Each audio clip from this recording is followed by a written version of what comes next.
Ayon sa aktres, bukod sa pisikal, naging emosyonal at pinansyal ang pang-aabuso sa Kaya kanya. tas Mula 1 pa minute noong na. 2021. Tinutukan niya akong balalma. 1 minute? Mag 3 minutes na siguro ang video. You should do something for me, sabi niya, ganoon. Solve the problem. Kalabaw. Hindi na pinapasukan.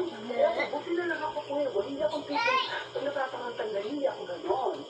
At noong 2022, nakapagpag-medical legal siya matapos ang umano'y pananakit. Hindi ko alam bakit siya. Natutulog ako. Magkatabi kami. Tapos na, akala ko na pag-ibig ako, may sumutok sa akin. Hindi na tayo, tapos siya natabi ko. Kasi may tako siya, para tumakuli sa kama. Ay, kaya yun, actually, what did I do? Nag-iler, I was dreaming. naulit pa raw ang pananakit ng ilang beses. Pero noong 2025, matapos ang isang pagtatalo, dinibdiban siya umano ni Rani. Kada video magdala na siya ads mo gani. Mag-upload ko tag duha ka videos kada gabi. Tapos tinggamay akong watch hours na. Padung na sa pagka-demonetize. Ayaw tas gani tag 3 minutes ra akong limit.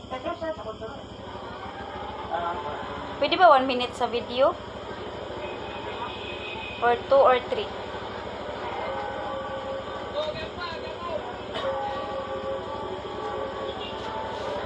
Mag 3 man siguro.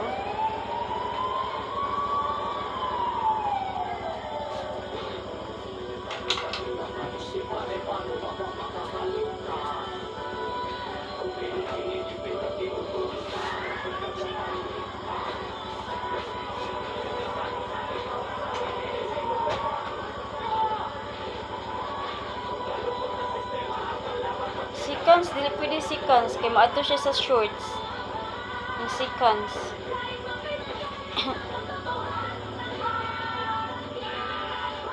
Napunta siya sa shorts.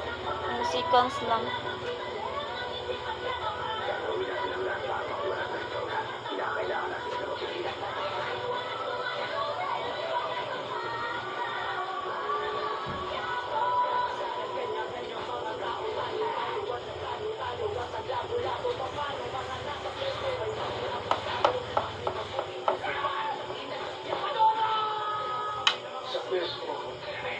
Sa long video i-upload ayaw sa short.